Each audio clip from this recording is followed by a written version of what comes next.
Penutupan lampu rotator dengan stiker hitam dilakukan setelah mendapat masukan dari budayawan Sejowo Tejo.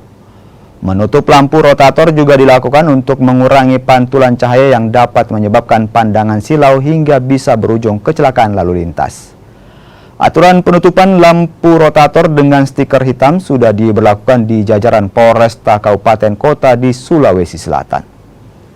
Dasar penutupan lampu rotator bagian belakang yang pertama adanya masukan dari masyarakat bahwa lampu rotator itu kadangkala menyilaukan pengendara motor, khususnya pengendara yang dari belakang.